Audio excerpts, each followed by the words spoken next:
ಆಶಾರ್ವಿಸ್ ಕಿಚನ್ಗೆ ಸ್ವಾಗತ. ನಾನಿವತ್ತಿಲ್ಲಿ ಬೆಂಡೆಕಾಯಿ ಸಾಂಬಾರು ಮಾಡ್ತಾಯಿದ್ದೀನಿ. ಇದು ತುಂಬ ಚೆನ್ನಾಗಿ ಬರುತ್ತೆ. ಈ ಥರ ಮಾಡಿದರೆ ಯಾವ ರೀತಿ ಮಾಡಿದೆ ಅಂತ ತೋರಿಸ್ತೀನಿ ಬನ್ನಿ.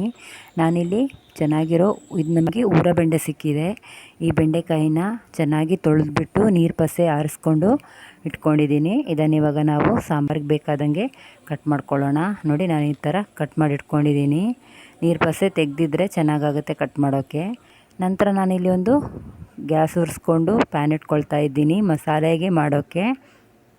ಇದಕ್ಕೆ ನಾನೀಗ ಒಂದು 2 ಚಮಚದಷ್ಟು ಎಣ್ಣೆ ಸೇರಿಸ್ತಾ ಇದ್ದೀನಿ. ಎಣ್ಣೆ ಬಿಸಿ ಆಗಲಿ. ಆಮೇಲೆ ನಾನು ಇದಕ್ಕೊಂದು 4 ರಿಂದ 5 ಮೆಣಸು ಹಾಕ್ತಾಯಿದ್ದೀನಿ. ಒಣಮೆಣಸು ಸೇರಿಸ್ಕೊಂಡು ಹುರಿತಾ ಇದ್ದೀನಿ. ನಂತರ ನಾನು ಇದಕ್ಕೆ ಒಂದು 1/4 ಚಮಚದಷ್ಟು ಇಂಗು ಪುಡಿನ ಹಾಕ್ತಾಯಿದ್ದೀನಿ. ನಿಮ್ಮಲ್ಲಿ ಗಟ್ಟಿ ಇಂಗಿದ್ರೆ ಅದನ್ನು ಫಸ್ಟಿಗೆ ಎಣ್ಣೆಗೆ ಹಾಕ್ಕೊಳ್ಳಿ. ನಂತರ ನಾನಿಲ್ಲಿ 1 ಚಮಚದಷ್ಟು ಧನಿಯಾ ಬೀಜನ ಹಾಕ್ಕೊಂಡೆ.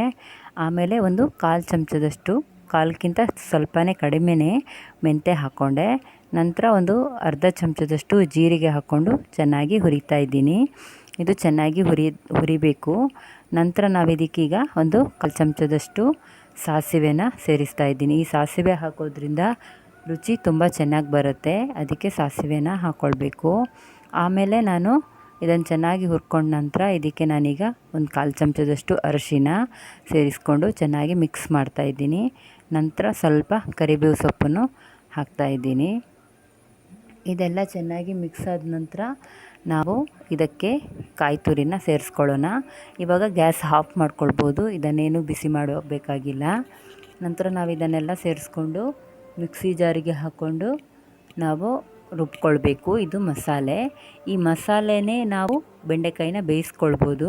ನಾನು ಮಾತ್ರ ಈಗ ಸ್ವಲ್ಪ ನೀರು ಹಾಕ್ಕೊಂಡು ಬೇಯಿಸ್ತಾ ಇದ್ದೀನಿ. ಆ ಮಸಾಲೆಲೇ ಬೆಂಡೆಕಾಯಿ ಬೆಂದರೆ ತುಂಬ ಚೆನ್ನಾಗಾಗುತ್ತೆ ಸಾಂಬಾರು. ಆ ಥರನೂ ಒಮ್ಮೆ ಮಾಡಿ ನೋಡಿ. ನಾನಿಲ್ಲಿ ನೀರು ಹಾಕ್ಕೊಂಡು ಸ್ವಲ್ಪ ಹುಣಸೆ ರಸನ ಸೇರಿಸ್ತಾ ಇದ್ದೀನಿ. ನೀರು ಸ್ವಲ್ಪ ಇಟ್ಕೊಳ್ಳಿ, ಹುಣಸೆ ರಸ ಸ್ವಲ್ಪ ಜಾಸ್ತಿ ಹಾಕ್ಕೊಳ್ಳಿ. ಯಾಕಂದರೆ ಹುಳಿ ಜಾಸ್ತಿ ಇದ್ದಷ್ಟು ಬೆಂಡೆಕಾಯಿಗೆ ಚೆನ್ನಾಗಾಗುತ್ತೆ. ನಂತರ ಉಪ್ಪು ಹಾಕ್ಕೊಳ್ತಾ ಇದ್ದೀನಿ. ಉಪ್ಪು ಹಾಕ್ಕೊಂಡ ನಂತರ ನಾನು ಇದಕ್ಕೆ ಒಂದು ತುಂಡು ಬೆಲ್ಲ ಸೇರಿಸ್ತಾ ಇದ್ದೀನಿ. ಇದು ಚೆನ್ನಾಗಿ ಕುದಿ ಬರಬೇಕು. ನಂತರ ಬೆಂಡೆಕಾಯಿ ಆಮೇಲೆ ಹಾಕಬೇಕು. ಹುಣಸೆ ರಸ ಎಲ್ಲ ಚೆನ್ನಾಗಿ ಕುದಿ ಬಂದಮೇಲೆ ಈ ಬೆಂಡೆಕಾಯಿನ ಈಗ ಹಾಕ್ತಾಯಿದ್ದೀನಿ. ಇದನ್ನು ತುಂಬ ಬೇಯಿಸಬೇಕಾಗಿಲ್ಲ, ಬೇಗ ಬೇಯುತ್ತೆ ಇದು. ನಂತರ ಇದಕ್ಕೆ ನಾನೀಗ 1-2 ಕಟ್ ಮಾಡಿ ಇಟ್ಕೊಂಡಿರೋ ಟೊಮೆಟೊನೂ ಸೇರಿಸ್ತಾ ಇದ್ದೀನಿ.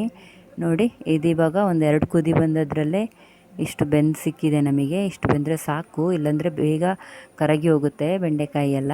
ಈಗ ನಾವು ರುಬ್ಬಿಟ್ಕೊಂಡಿರುವ ಮಸಾಲೆನ ಇದಕ್ಕೆ ಹಾಕ್ಕೊಳ್ಳೋಣ. ಹಾಕ್ಕೊಂಡು ಚೆನ್ನಾಗಿ ಒಂದು ಸತಿ ಮಿಕ್ಸ್ ಮಾಡ್ಕೊಳ್ಳುವ. ನೋಡಿ, ಇವಾಗ ಇದು ದಪ್ಪ ಇದೆ. ಇದಕ್ಕೆ ಸ್ವಲ್ಪ ನಾವು ನೀರು ಸೇರಿಸ್ಕೊಳ್ಳೋಣ. ಈಗ ಬೇಕಂದ್ರೆ ನೋಡಿಕೊಂಡು ಉಪ್ಪು ಸೇರಿಸ್ಕೊಳ್ಳಿ. ಇದು ಇವಾಗ ಚೆನ್ನಾಗಿ ಕುದಿ ಬಂದರೆ ಸಾಂಬಾರು ರೆಡಿ ಆಗುತ್ತೆ.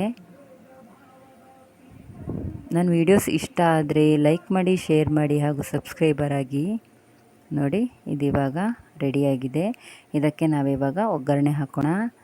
ನಾನಿಲ್ಲೀಗ ಒಂದು ಸಣ್ಣ ಒಗ್ಗರಣೆ ಬಾಣಲೆ ಇಟ್ಕೊಂಡು ಅದಕ್ಕೆ ಈಗ ಒಂದು 3 ರಿಂದ 4 ಚಮಚದಷ್ಟು ಎಣ್ಣೆ ಸೇರಿಸ್ತಾ ಇದ್ದೀನಿ. ನಂತರ ಇದಕ್ಕೆ ಸ್ವಲ್ಪ ಸಾಸಿವೆನ ಹಾಕ್ತಾಯಿದ್ದೀನಿ. ಈ ಒಗ್ಗರಣೆಗೆ ಬೆಳ್ಳುಳ್ಳಿ ಹಾಕಿದ್ರೂ ರುಚಿ ಚೆನ್ನಾಗಿರುತ್ತೆ.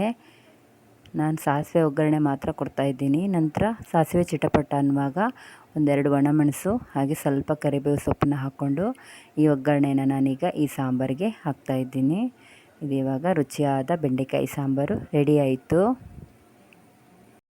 ನೋಡಿ ಯಾವ ರೀತಿ ಬಂದಿದೆ ಅಂತ. ಈ ಥರ ಒಮ್ಮೆ ಮಾಡಿ ನೋಡಿ, ತುಂಬ ಚೆನ್ನಾಗಿರುತ್ತೆ. Thank you for watching.